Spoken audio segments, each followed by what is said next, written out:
Shalom saudara yang dikasihi Tuhan, apa kabar? Hari ini saya percaya Anda semua diberkati Tuhan. Puji Tuhan, senang sekali menjumpai Anda melalui tayangan berkat Tuhan. Hari ini, kesempatan hari ini saya berbicara tentang kekudusan. Kekudusan menjadi hal yang langka dibicarakan di gereja Tuhan hari-hari ini. Gereja lebih tertarik mungkin berbicara tentang keberhasilan, kekayaan, tentang kemakmuran, tentang hidup yang luar biasa dipakai oleh Tuhan secara hebat. Padahal penting juga bagi gereja Tuhan untuk berbicara tentang kekudusan.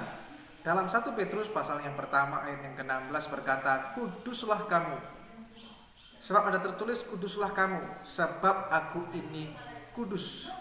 Mengingatkan kepada kita semuanya bahwa kekudusan itu bukanlah merupakan pilihan, tetapi itu adalah kehendak Tuhan bagi saudara dan saya agar kita hidup kudus di hadapan Tuhan.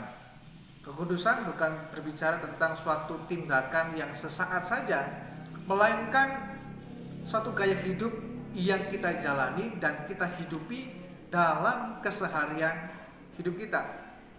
Pertanyaannya, mengapa kita harus hidup kudus? Yang pertama, karena saudara dan saya, kita semuanya diciptakan serupa dan segambar dengan Allah. Memang pada waktu manusia jatuh dalam dosa, rupa dan gambar Allah itu menjadi rusak. Tetapi syukur kepada Tuhan, karena kasih-Nya melalui karya selamat dari Tuhan Yesus Kristus, sehingga gambar kita yang tadinya rusak itu dipulihkan kembali, sehingga saudara dan saya itu menjadi serupa dan segambar dengan Tuhan. Oleh karenanya kita mesti menjaga hidup kita tetap kudus.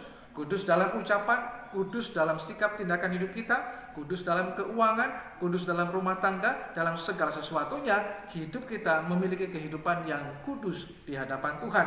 Bukan hanya di hadapan manusia saja, tetapi sungguh-sungguh baik yang di luar yang kita tampilkan, tetapi yang di dalam kita, semuanya betul-betul hal yang kudus dan yang berkenan kepada Tuhan. Yang kedua, mengapa kita harus hidup kudus? Agar hidup saudara dan saya ini bisa berkenan kepada Tuhan.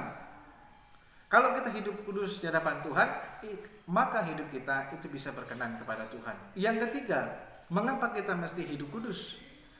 Karena dengan hidup kudus itulah yang akan membuat kita mengalami Tuhan dalam hidup ini. Bukan hanya sekedar mengalami pertolongan Tuhan, mengalami mujizat Tuhan. Banyak orang yang mengalami pertolongan Tuhan, tetapi tidak banyak orang yang mengalami Tuhan dalam hidupnya. Nah, kalau saudara ingin mengalami Tuhan, maka kita mesti belajar hidup kudus di hadapan Tuhan. Yang keempat, mengapa kita mesti hidup kudus? Karena melalui kasih karunia-Nya, saudara dan saya dibebaskan dari dosa, dibebaskan dari belenggu dosa. Tetapi bukan berarti kita dibebaskan untuk berbuat dosa. Itu dua hal yang berbeda. Makin hari kita makin mendekatkan diri kepada Tuhan, karena dengan kita makin dekat dengan Tuhan, menjauhkan kita dari kejahatan dan dosa. Oleh karenanya, mari kita belajar bersama-sama untuk terus membangun hidup yang kudus di hadapan Tuhan. Dalam hal apapun, dalam pelayanan, dalam pekerjaan. Karena seringkali orang berbicara kekudusan hanya pada konteks di ibadah, di gereja, di pelayanan. Tapi dalam semua hal hidup kita, kita mesti kudus dan benar di hadapan Tuhan. Apakah Anda ingin mengalami Tuhan dalam hidup kita setiap hari? Maka milikilah hidup yang kudus.